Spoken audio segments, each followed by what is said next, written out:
Kita pasang seat belt kita. Sangat menarik apa yang disampaikan oleh Cynthia. It's very, very good. Saya cerita dulu. Beberapa tahun yang lalu, talking about, udah lebih dari 20 tahun yang lalu, mungkin 25 atau 26 tahun yang lalu. Saya diberi sebuah buku.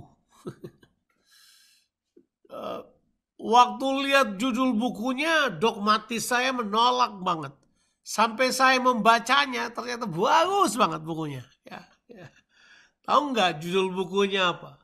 Judul bukunya ini, What Happened If I Say Damn You God? My goodness.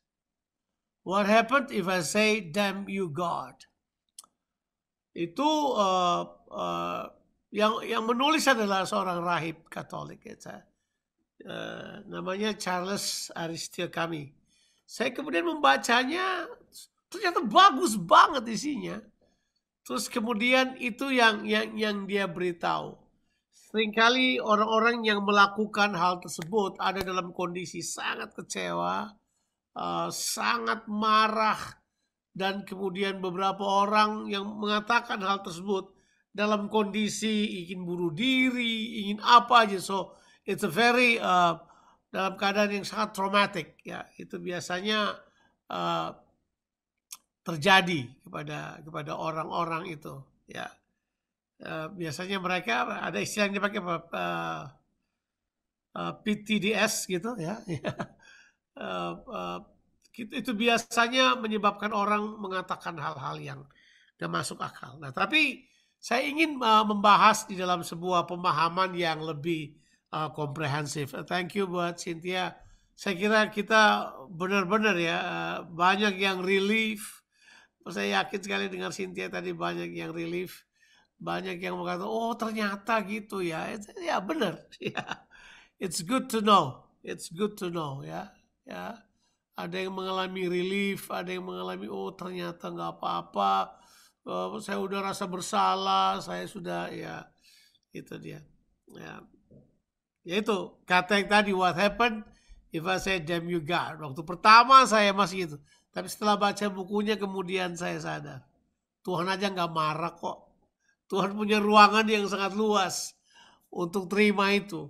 Ya, create space. Bukan berarti kita tidak menghormati, tapi dia tahu bahwa kita kadang-kala salah mengerti dengan keadaan kita. Kita manusia punya banyak blind spot untuk gagal melihat banyak hal. So it's a normal thing to happen. Tuhan juga tahu hal tersebut ya. Itu kita nggak perlu panik mengenai hal tersebut. Jadi kemudian setelah belajar dan seterusnya menikmati hal-hal apa yang kita pelajari. Nah hari ini saya ingin berbicara pada saudara tentang kesehatan mental di dalam pertumbuhan kita. Jadi basically saudara yang udah mendengarkan saya beberapa waktu lamanya, pasti saudara sudah sering mendengarkan kata-kata yang saya pakai. Yaitu misalnya mental construction. Bagaimana membangun konstruksi mental untuk memiliki apa yang saya sebut dengan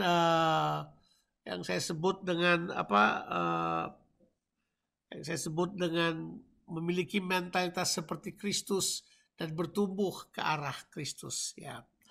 Kalau kita berbicara mental itu jelas itu adalah berbicara di alam jiwa manusia. It's a soulless.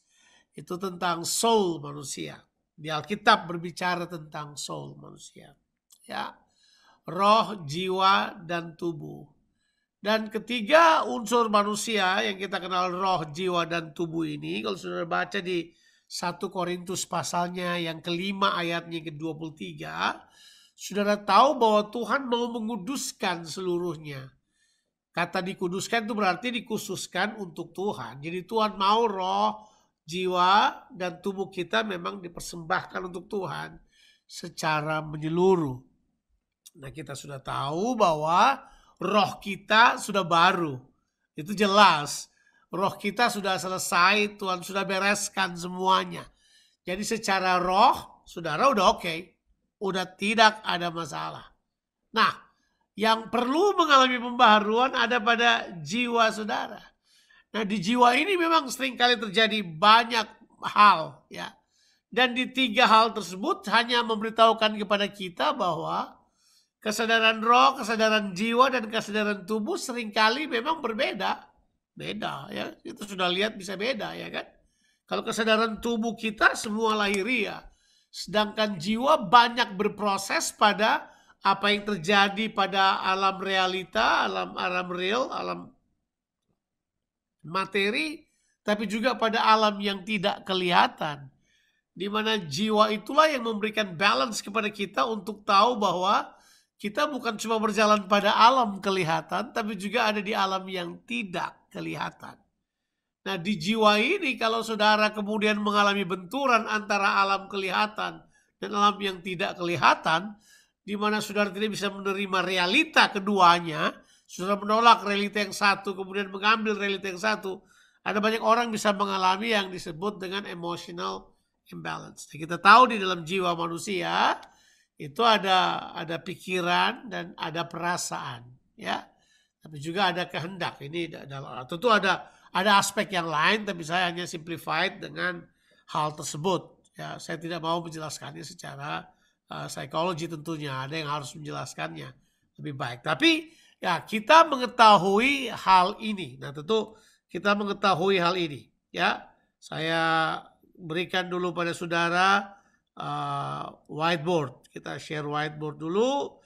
Dan tentu sudah tahu kalau saya mengajar ini, saya selalu memberikan telur mati sapi ini. Sudah masih ingat?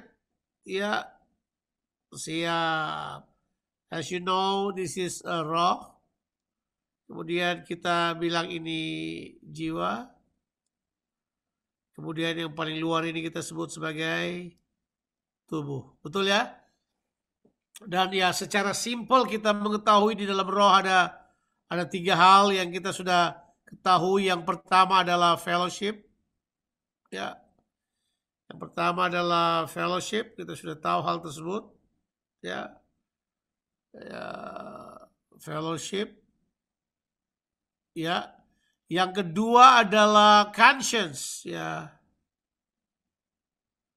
Conscience ini punya 2 arti. Yang pertama bisa kesadaran. Yang kedua adalah hati nurani. Ya.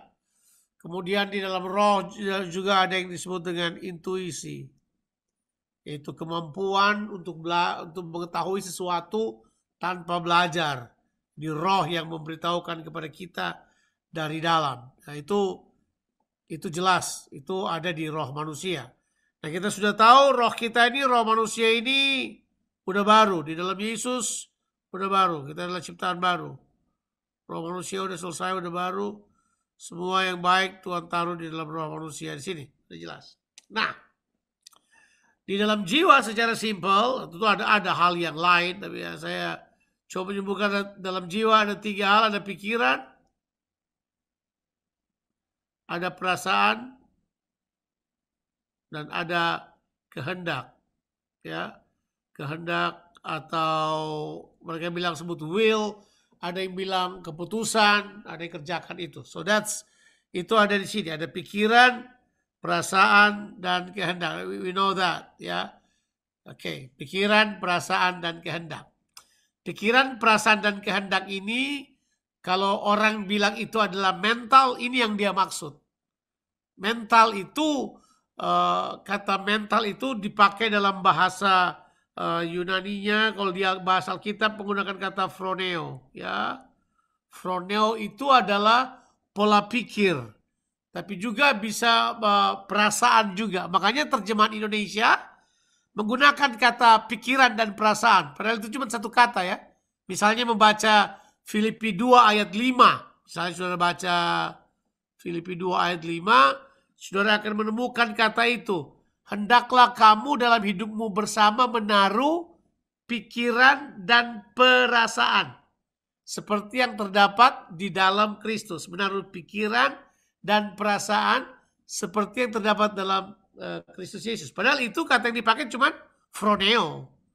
Phroneo kalau diterjemahkan cuma pikiran, tapi sebenarnya sudah lebih kepada mental attitude, sikap mental, kan itu ada di jiwa, itu ada di jiwa. Nanti makanya sudah ketahui kalau orang mengalami gangguan mental, sikapnya itu yang akan kelihatan sama sekali ya, dari sikapnya yang akan terlihat. Nah itu jelas kita tahu hal tersebut, ada pikiran, ada perasaan, ada kehendak. Tapi kemudian dalam tubuh manusia ada 3 hal besar yang kita tahu, ada seks, ada self defense mechanism. Ini self defense mechanism atau bela diri, kita sebut saja bela diri ya, sistem bela diri.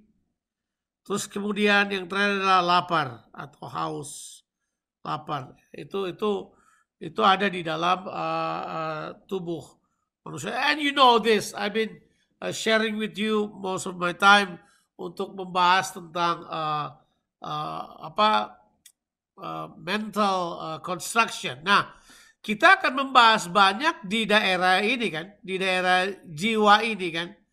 Bagaimana jiwa saudara sebenarnya dapat terjaga secara sehat, terjaga secara baik menurut Alkitab, kira-kira seperti itu. Nah, kita mesti tahu bahwa di dalam roh manusia, di dalam roh saudara ini, semua yang baik Tuhan sudah taruh di situ. Firman Tuhan, roh Tuhan berdiam di situ. Semua perjanjian, semua yang bermanfaat untuk hidup yang saleh sudah ditaruh di situ. Semuanya sudah ada di alam roh. Sudah di spiritual realm yang disadari oleh roh saudara, itu sudah terbuka semua akses itu. Nah, tapi yang akan menentukan dia bisa berpindah dalam kehidupan fisik kita itu adalah apa yang ada di jiwa saudara. Jadi jiwa saudara akan memutuskan hal tersebut. Makanya pikiran, perasaan saudara dan kehendak saudara yang akan membawa hal-hal spiritual itu terjadi di kehidupan yang nyata. Sekarang saya ganti gambarnya dengan 3 gambar bulat yang saya pindahin. Ya, oke. Saya buat seperti ini, seperti gambar yang tadi dikasih keluar satu-satu. Ini roh, ya. Ini roh, ya. Ini roh, ini jiwa, ya. Ini roh, ini jiwa, ini tubuh. Betul ya? Oke. Nah, sebenarnya yang diinginkan itu adalah di sini. Bahwa semua perkara rohani yang ada di sini, itu kemudian menguasai jiwa saudara. Sehingga kemudian jiwa saudara inilah lewat pikiran saudara, which is menentukan, itu akan mempengaruhi tubuh saudara. Jadi tubuh saudara sekarang menjadi tempat termanifestasinya kehendak Tuhan yang ada di dalam roh saudara. Ini. Ya, toh. Jadi sini kan ada kehendak Tuhan ini, firman Tuhan dan seterusnya. Oke? Kehendak Tuhan. Kemudian diproses di pikiran, perasaan saudara dan kehendak saudara di sini, di jiwa saudara. Kemudian dari situ dia termanifestasi pada tubuh saudara. Jadi kehendak Tuhan kemudian termanifestasi. Misalnya saya sebut kata ini, iman. Iman kan itu nggak kelihatan, tapi dia adanya di sini. Dia kemudian yang mengambil semua janji-janji Tuhan yang Tuhan sudah taruh dalam roh saudara. Semua perkataan firman Tuhan yang hidup sudah ada. Nah, kemudian jiwa saudara memprosesnya. Kemudian pikiran saudara memberitahu, iman itu harus bertindak yang sesuai dengan kehendak Tuhan. Baru kemudian tubuh saudara menjadi pelaksananya. Kata kunci di sini adalah mengapa kita harus memiliki mental yang sehat, karena di sini kehendak Tuhan yang ada di dalam roh manusia ini harus termanifestasi pada tubuh ini. Harus termanifestasi pada tubuh yang akan melakukan tindakannya. Misalnya, kasih itu gak kelihatan. Kasih itu spiritual.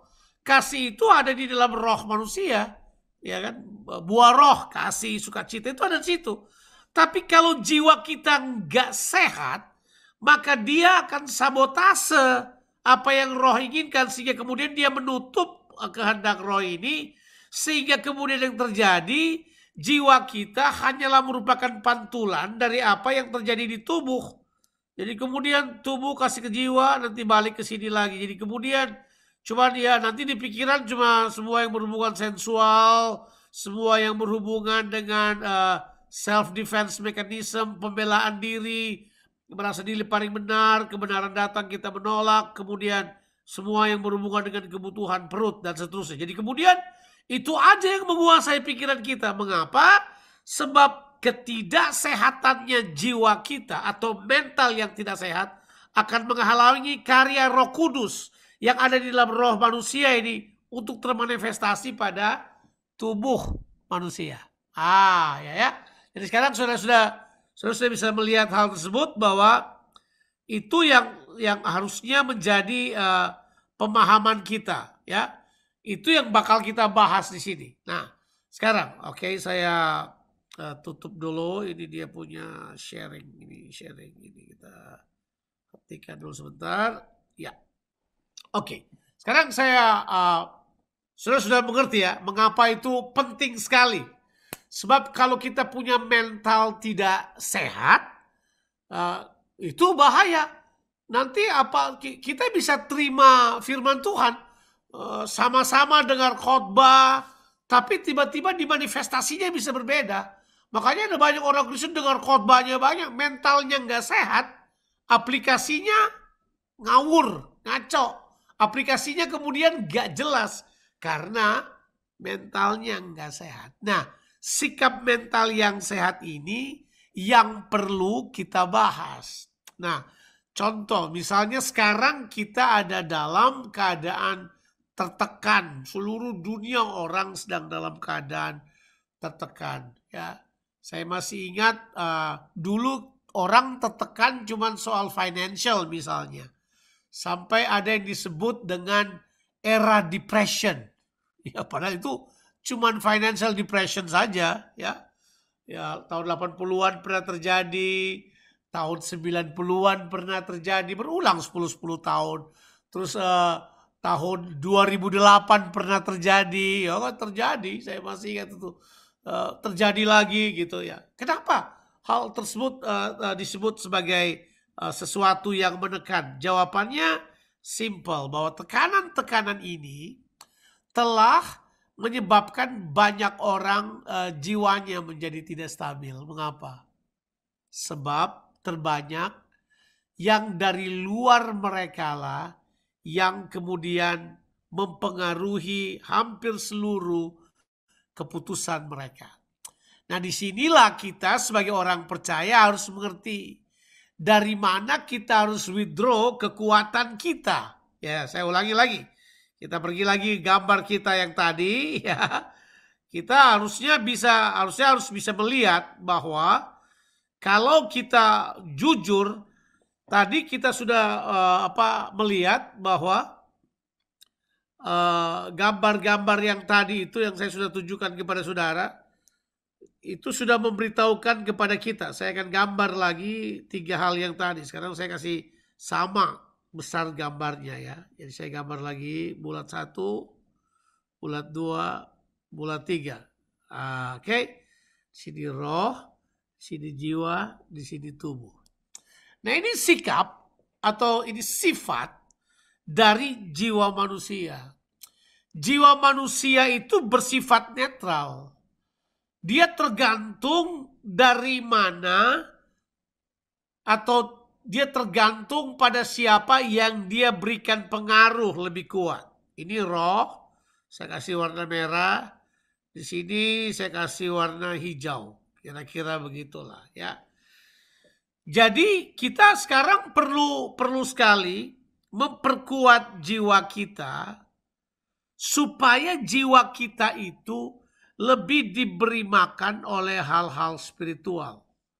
Bukan berarti kita tidak peduli tubuh kita ya, tidak.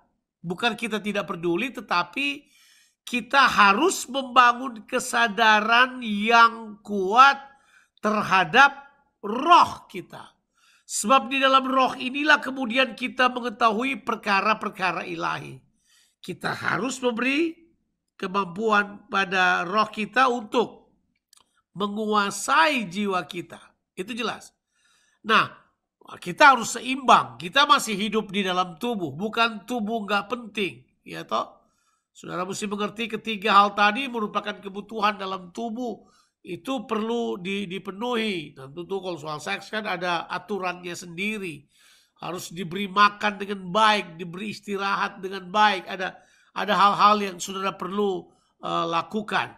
Nah, yang saya mau katakan adalah jiwa kita itu harus memiliki kesadaran roh yang tinggi. Dengan kata lain, saudara harus membuka pintu. Saudara harus membuka pintu di sini untuk roh memberikan masukan-masukan terus kepada jiwa saudara. Itu penting. Jiwa yang tidak mendapat tidak mendapat pasokan dari roh, itu dia akan menerima pasokan dari tubuh, dari sini, dari hal materi, dari hal yang dari luar. Itu jelas. Dan kekuatan mental spiritual kita, kekuatan kingdom mentality kita itu sangat bergantung kepada siapa yang menguasai. Di dalam kitab Galatia terjadi sebuah perdebatan yang luar biasa. Terjadi tabrakan pengaruh yang luar biasa. Sebab kitab Galatia beritahu buat kita. Coba kita baca ayat tersebut dulu.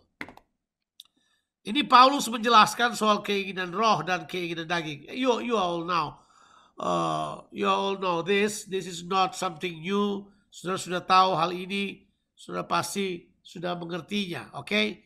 Di dalam kitab Galatia pasalnya yang kelima. Ya, kita baca ayatnya yang ke-17. Alkitab bilang, nah kita mesti tahu keinginan daging itu ada di tubuh manusia ya. Dia termanifestasi di dalam tubuh manusia. Sebab keinginan daging berlawanan dengan keinginan roh. Jadi dibilang bahwa, saya pakai tinta merah atau tinta hitam ini, bahwa ini mereka itu berlawanan. They're in enmities dengan keinginan roh. Jadi keinginan daging berlawanan dengan keinginan roh. Ya kan? Nah, karena keduanya bertentangan, sehingga kamu, siapa kamu ini? Nah, kita ada di sini. Keputusan manusia itu ada di jiwa. Saudara memutuskan. Saya lupa beritahu pada saudara ya. Roh itu memberi kesadaran kepada Tuhan. Itu roh. Kalau manusia tidak ada rohnya mati, dia tidak akan sadar Tuhan. Bagaimanapun juga. Makanya orang yang tidak mengerti Tuhan, apalagi kita hidup di bangsa yang seperti ini, yang berkata Tuhan tidak ada, itu cuma itu. Mereka tidak akan punya kesadaran akan Tuhan. Tidak akan. Ya. Sementara kalau orang tidak sadar roh, dia cuma akan sadar ini. Sadar tubuh aja. Ini dunia materi. Kalau ini sadar Tuhan, rohnya ini sadar Tuhan. Ya. Sementara ini adalah sadar materi. Nah, jiwa ini memberi sadar diri. Jadi kalau jiwa itu diri, ya diri, atau ya mungkin kita istilah ada ego lah, kasih sadar diri, sadar pada diri sendiri, itu jiwa. Jadi disinilah sebenarnya keputusan terjadi paling banyak. Saudara harus memutuskan untuk mengizinkan roh, karena Alkitab bilang dengan jelas, karena keinginan roh berlawanan dengan daging, karena keduanya bertentangan. Sehingga kamu, jadi kita sebenarnya ini setiap kali tidak melakukan apa yang kita kehendaki. Jadi sebenarnya begini, saudara itu gak lakukan apa yang saudara mau. Menurut ayat 17 ini, saudara hanya melakukan apa yang roh katakan pada saudara, atau apa yang jiwa katakan pada saudara. Ya, jelas, roh katakan pada saudara apa, jiwa katakan pada saudara apa. Tubuh katakan pada saudara apa. Jiwa hanya akan memutuskan.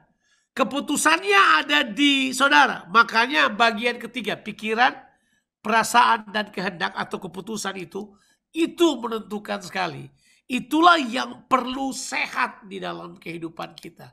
Pikiran, perasaan kita perlu sehat. Kita perlu memiliki mentalitas yang kuat untuk menjadi pelaksana kehendak Allah. Sebab sekali lagi, saudara nggak lakukan apa yang saudara kehendaki sebenarnya.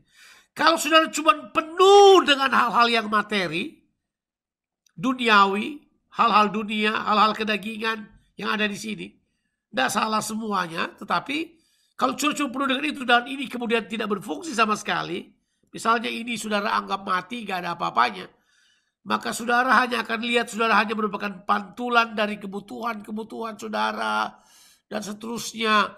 Saudara tidak akan pernah mengalami pertumbuhan mentalitas yang sehat.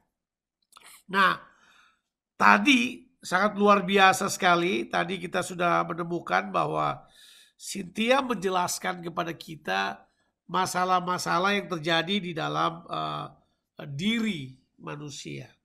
Nah, saya mau jelaskan beberapa hal. Apa yang menyebabkan stres terbanyak, tekanan terbanyak dalam diri manusia? Ini menurut versi Alkitab. Saya akan membacakan beberapa hal pada saudara. Ternyata hal yang paling menekan di dalam diri manusia itu adalah dosa. Ternyata dosa. Oke, lebih spesifik adalah dosa yang diperbuat dan tidak diakui. Ah, itu.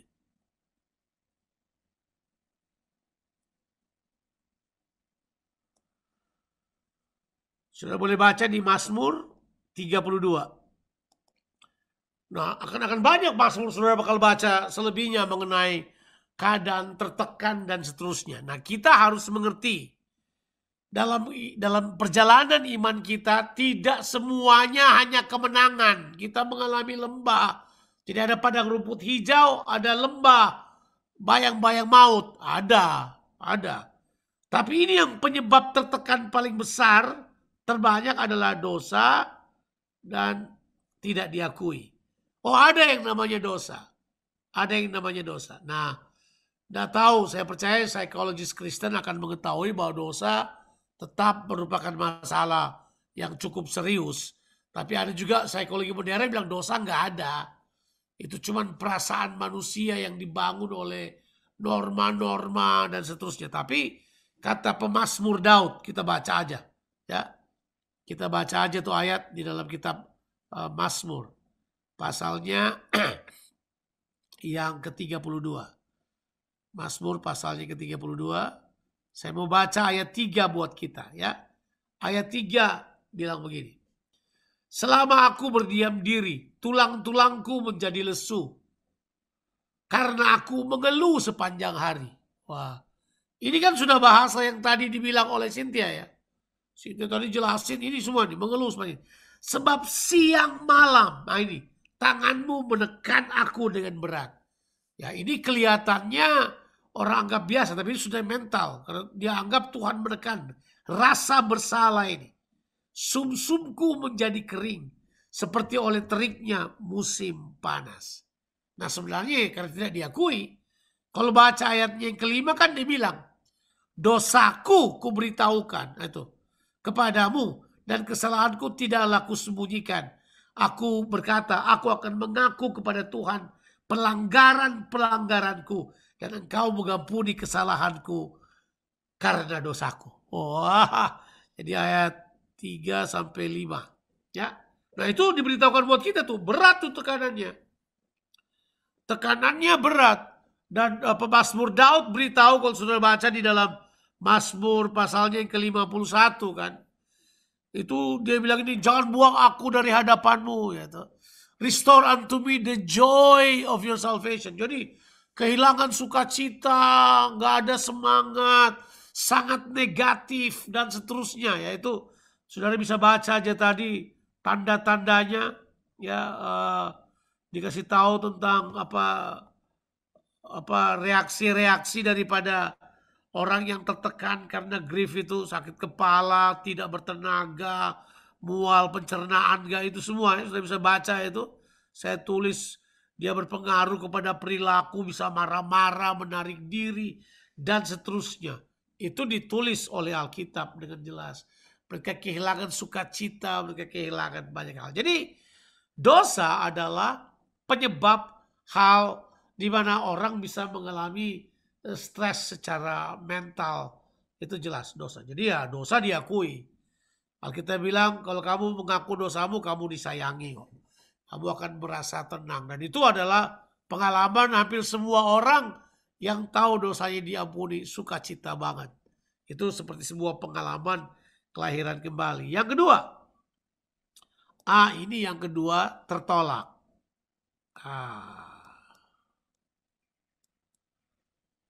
Saya langsunglah yang ketiga.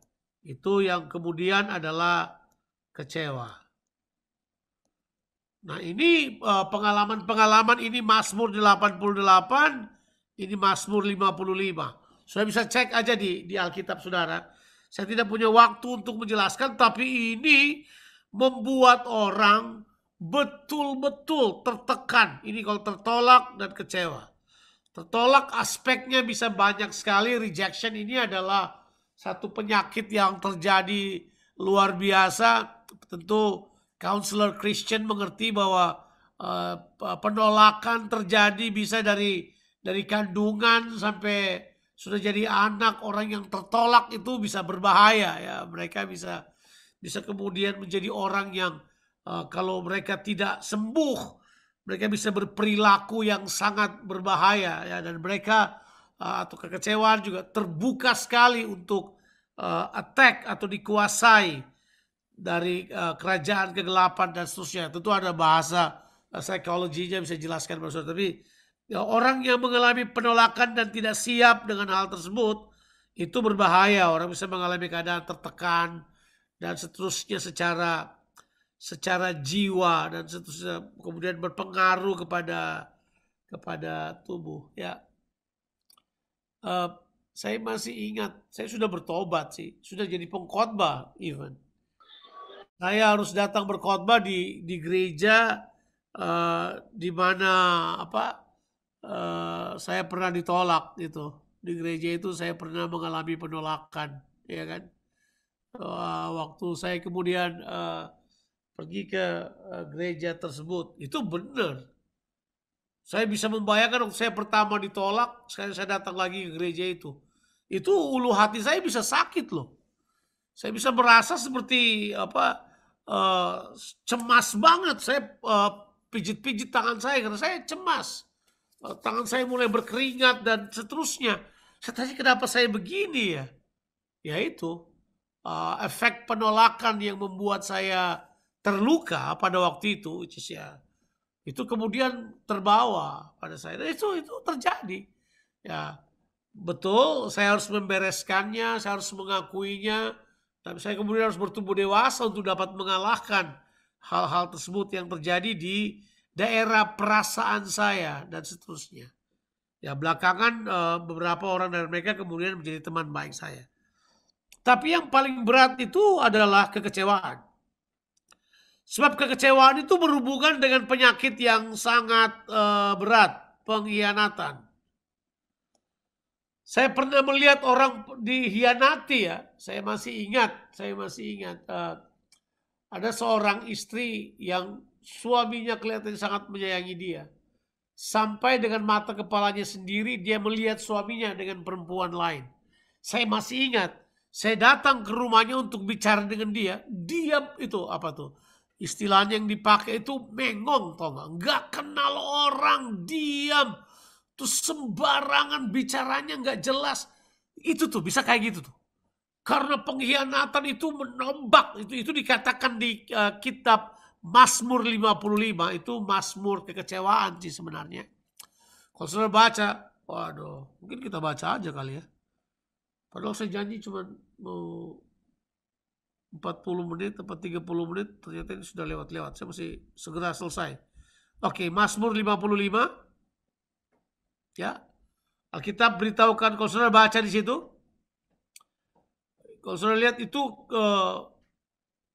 luar biasa. Ini Mazmur kekecewaan ya. Ini nyanyian pengajaran. Berilah telinga ya Allah kepada doaku, janganlah bersembunyi terhadap permohonanku. Perhatikanlah aku dan jawablah aku. Aku mengembara dan menangis karena cemas. Karena teriakan musuh, karena aniaya orang fasik. Dia sebut ini musuh, aniaya orang fasik. Saudara pikir siapa yang dia maksudkan? Ini kan Mazmur Daud. Ini kejadian waktu Absalom memberontak terhadap dia. Berarti jelas ini dia sedang berbicara tentang orang yang sangat dekat dengan dia, anak kandungnya sendiri. Dan ada satu orang lagi yang dia kemudian sebut. Ya, hatiku gelisah, kengerian maut telah menimpa aku. Aku dirundung takut dan gentar, perasaan seram meliputi aku. Kemudian kata ini, pikirku, sekiranya aku diberi sayap seperti merpati, aku akan terbang mencari tempat yang tenang. Ini kan sebenarnya berlari dari kenyataan, sebuah bentuk denial, pergi ya tak? Makanya sebelum Rinto Harahap bikin lagu Seandainya Aku Punya Sayap, Daud sudah tulis Mazmur ini supaya bermalam, lari jauh-jauh bermalam di padang gurun. Nah, mencari tempat perlindungan. Siapa orang-orang yang dia maksud ini? Kalau saudara baca, sebenarnya orang-orang yang dia maksud di sini adalah ayat yang ke-13. Tetapi engkau orang yang dekat dengan aku, temanku dan orang kepercayaanku. Kami yang bersama-sama bergaul dengan baik dan masuk rumah Allah di tengah-tengah keramaian. Coba bisa bayangin gak? Ini menunjukkan kekecewaannya pada orang yang dekat, orang kepercayaan, orang yang sangat dipercayai. Makanya Mazmur 55 ini dihubungkan pada Absalom dan bekas penasihat Daud yang hebat yang bernama Ahitofel. Ahitofel itu seperti kalau Alkitab bilang, nasihatnya seperti suara Tuhan. Dia adalah counselor yang paling hebat. Tapi dia hianati Daud, dia berpihak kepada Absalom. Dan itu sudah tahu ceritanya. Saya tidak punya waktu untuk jelaskan, tapi pengkhianatan itu melumpuhkan. Pengkhianatan itu diterjemahkan dengan bahasa Inggrisnya offenses. Get offended, offense, kekecewaan. Ada 7 yang saya tahu arti daripada 7 arti daripada kata offense ini ya. Berasal dari bahasa Yunani skandalizo. Itu yang pertama adalah bisa syak, bisa kecewa, bisa dihianati, bisa apalagi berdosa yang sangat besar, bisa dilanggar hak pribadinya, bisa bisa mengalami kata yang dipakai dalam bahasa Indonesia itu begini, terpukul berat oleh pengharapan yang tidak terjadi. Itu menghantam pengharapan yang tidak menjadi kenyataan. Itu semua datang dalam sebuah paket yang namanya kekecewaan. Mazmur 55 memberitahukan pada kita. Itu orang berkata, seandainya aku punya sayap, aku mau lari. Aku tidak bisa dengarkan hal tersebut. Tapi kemudian kita tentu tahu penyebab orang dihianati itu dari perkataan. Kalau saya bisa baca, ya, ayat 20, ya, mulutnya ayat 20 dan 21, mereka hidup damai dengan dia, janjinya dia langgar. Mulutnya lebih licin dari mentega, tapi ia berniat menyerang. Perkataannya lebih lembut dari minyak, tapi semuanya adalah pedang terhunus. Pernah gak kecewa dengan perkataan-perkataan orang yang kita percayai, yang dekat dengan kita? Tapi ini kata yang dipakai di ayat yang ke-22, yang kemudian menjadi jawaban buat kita.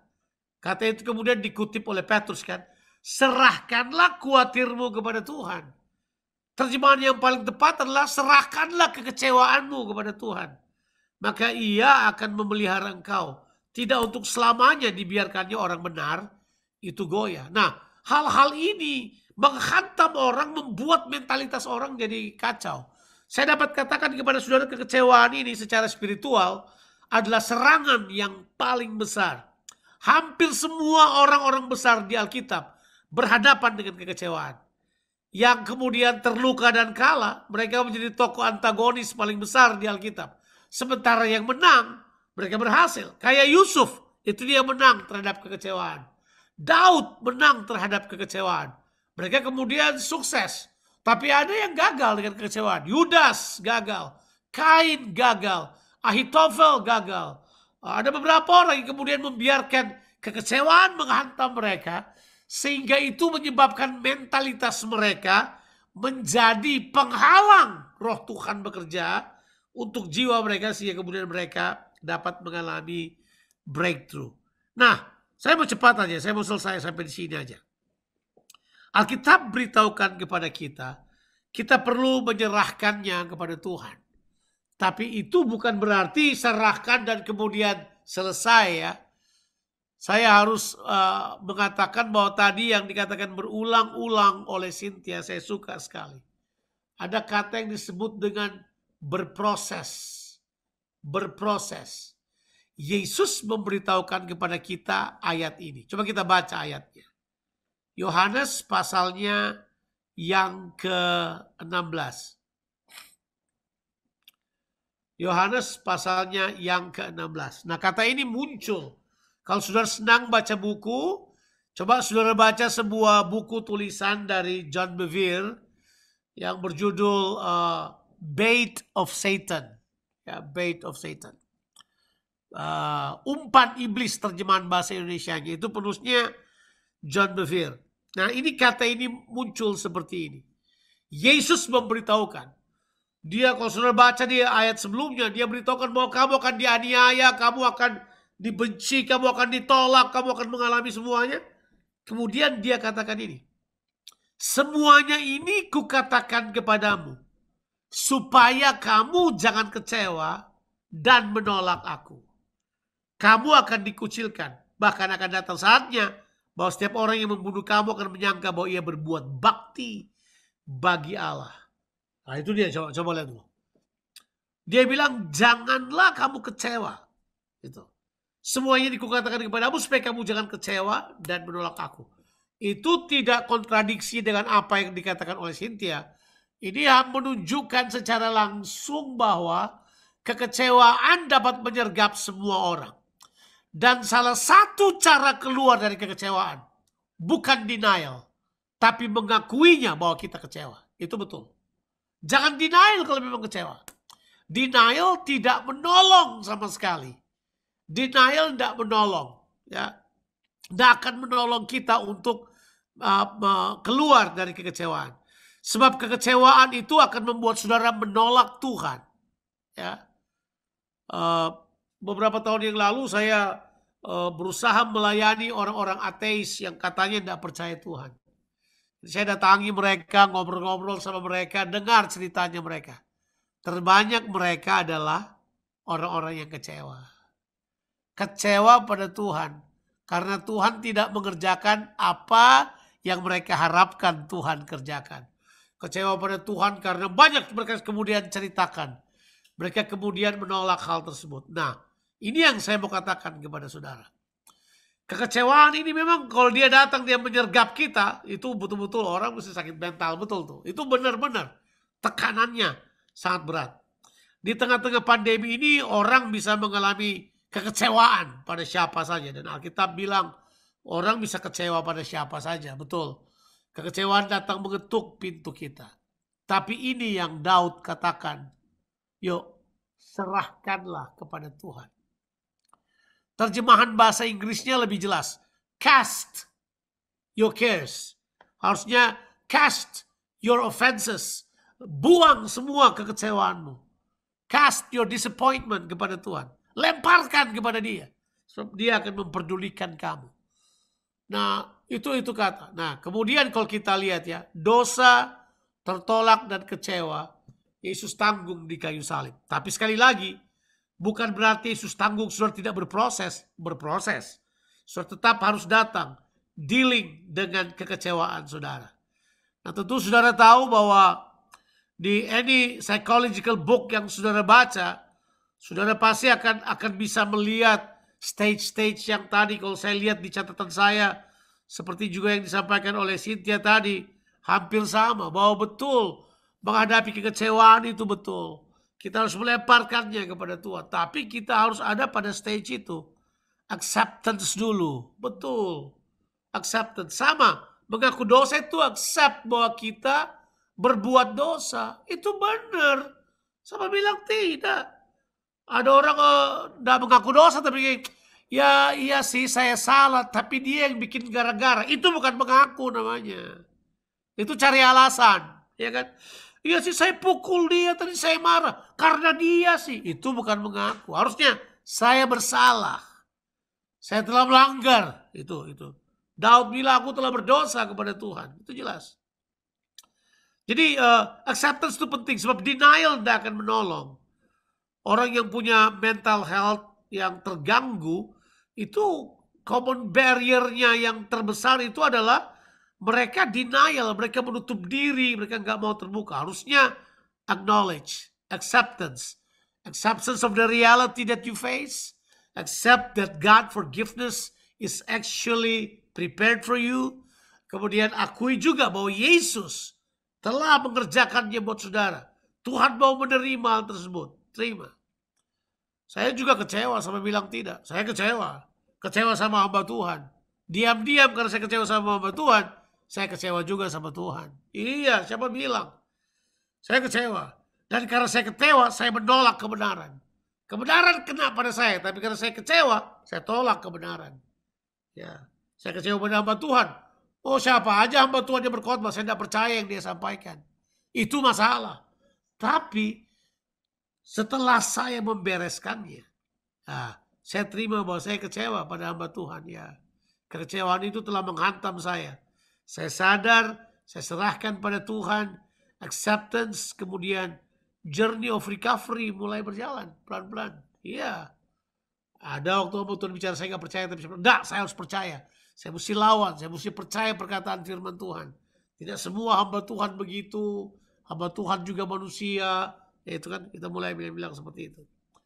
Nah, yang kedua setelah acceptance, kita perlu sekali apa ya, saya catat di sini aja. Yang pertama itu acceptance. Oke. Ada bahasa roh, ini tulisan dalam roh ya, saudara. Yang kedua adalah ini mindset kita.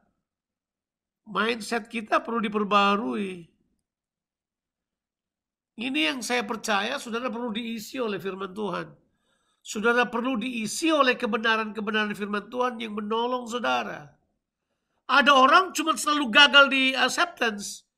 Mereka udah berusaha terima, tapi kemudian terjadi lagi, mereka relapse lagi. Mereka mengurung diri lagi. Mereka enggak, bahasa mereka negatif. Nah, ini saya mau beritahu buat saudara. Sikap yang negatif selalu attract hal-hal negatif terjadi dalam diri saudara. Tidak perlu pintar untuk tahu hal tersebut. Ya, itu ya. Kalau saudara bersikap negatif, ya hal negatif akan datang pada saudara. Sikap saudara seperti iman saudara. Iya, kalau kamu bersikap positif, seperti beriman positif, ya hal positif terjadi. Tapi terbanyak orangnya. Kalau toh kita sudah lakukan hal positif, hal negatif yang terjadi, kita sudah mempersiapkan diri bahwa hal tersebut kita akan lewati, kita akan menang mengatasinya. Yang paling penting, mindset kita clear. Di sini mindset ini, perlu rubah mindset.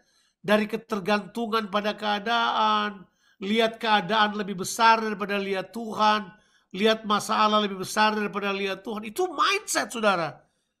Itu udah bukan isu rohani lagi, itu sudah mindset. Melihat pandemi seperti menenggelamkan kita. Kalau baca Mazmur 88, itu seperti situasi timpa kita. Itu seperti kengerian kematian datang pada kita. Itu benar yang tadi Cynthia bilang. Terbanyak orang datang kepada psikiater karena mereka takut mati. Dan siapa bilang waktu pandemi mulai saya tidak diserang dengan ketakutan itu. Datang juga ketakutan itu pada saya. Kamu bakal mati loh. Saya, masa sih? Wah, bayangkan. Saya sih udah pernah alami hal ini. Waktu saya ada di Toraja, saya alami juga hal tersebut. Tapi kalau kita mengizinkan hal tersebut datang, tapi kita kemudian mengizinkan hal tersebut datang sehingga kemudian membiarkan ketakutan tersebut menguasai kita dan tidak melihat firman Tuhan yang lebih besar, kita pasti akan dikalahkan. Oke, itu mindset. Nah, kemudian yang terakhir saya mau beritahukan kepada saudara adalah ini saja. Action. Action itu harus ada tindakan. Action itu punya pengertian kita harus membangun kebiasaan baru. Ya. Kebiasaan baru perlu dibangun. Ya. Kamu tahu kan waktu stres apa kebiasaanmu? Ya. Kalau stres kebiasaannya makan, bangun kebiasaan baru. Iya kan? Jangan makan melulu, mungkin olahraga, bangun kebiasaan baru. Kamu juga kan tahu Bahwa kalau kamu tidur larut, besok pagi orang Ambon bilang ruk-ruk itu marah-marah, jadi jangan tidur larut. Kalau memang itu mempengaruhi. Action perlu, ada goal-goal yang harus kita ciptakan. Sebab action inilah yang kemudian akan membangun self-esteem. Yang akan membangun itu tuh. Keberhargaan diri, merasa berarti, ada pencapaian yang dicapai. Sebab orang biasanya kalau mengalami itu tuh sakit mental tuh kadang-kala mereka jadi apatis, merasa tidak berharga, merasa tidak mampu. Kalau saudara Google aja di Australia kan banyak itu. Sudah pergi ke toilet ada tulisan Beyond Blue. Iya ya. Itu buat orang-orang yang mengalami masalah mental dan kemudian ada yang sampai bipolar dan seterusnya. Selalu mereka coba bangun rasa berharga. Itu supaya kemudian mereka punya itu tuh. Waktu mereka set up sebuah goal, mereka capai, ada rasa berharga, ada achievement, self-worth di dalamnya. Kalau memang action kita sudah membangun kebiasaan baru, set up goal untuk dicapai, dan kalau misalnya gagal, sudah ulang lagi, terus menciptakan sebuah latihan-latihan. Nah, ini latihan kebaikan dan seterusnya. Saya percaya kita akan membangun sebuah mentalitas yang kuat. Sama seperti yang Paulus bilang. Saya akan akhiri dengan ini. Di kitab Filipi pasalnya yang kedua, ayatnya yang kelima, itu dia beritahu kan, bahwa kita perlu latihan beberapa hal untuk mencapai, untuk mencapai apa? Pola pikir seperti Kristus. Nah, dia sebut itu ayat 1 sampai ayat 4. Coba kita lihat Filipi pasalnya yang sebagai bagian yang terakhir aja. Nanti saudara bisa bertanya tentunya. Filipi pasalnya yang kedua itu ditulis. Dia beritahu buat kita. Jadi karena dalam Kristus ini ada nasihat, ada penghiburan kasih, ada persekutuan roh, ada kasih mesra dan belas kasihan. Karena itu sempurnakanlah sukacitaku dengan ini. Hendaklah kamu sehati sepikir dalam satu kasih, satu jiwa, dan satu tujuan dengan tidak mencari kepentingan sendiri atau pujian yang sia-sia. Sebaliknya, hendaklah dengan rendah hati yang seorang menganggap yang lain lebih utama daripada dirinya sendiri. Dan jangan tiap-tiap orang hanya memperhatikan kepentingannya sendiri, tetapi kepentingan orang lain juga. Menurut saudara, kalau dibaca dari atas tentang semuanya, berulang kali Paulus beritahu ini. Orang jangan mementingkan dirinya sendiri, tapi mulai memikirkan kepentingan orang lain juga. Nah, ini yang saya temukan. Orang yang depresi, orang yang tertekan, orang yang mengalami, itu biasanya mereka turn to focus on themselves. Tapi begitu orang disentuh oleh Kristus, mereka mulai berpikir untuk menyentuh kehidupan orang lain. Saya berharap hal yang simple ini yang sudah dibagikan bisa menjadi berkat buat semuanya. Tapi ini hanyalah bagian dari apa yang sudah sering saya ajarkan dari pelajaran mental construction. Ya, Tuhan Yesus memberkati. Kalau mungkin ada pertanyaan-pertanyaan silahkan. Nanti tentu ada moderator yang akan mengaturnya. Saya kembalikan kepada Pastor Johan.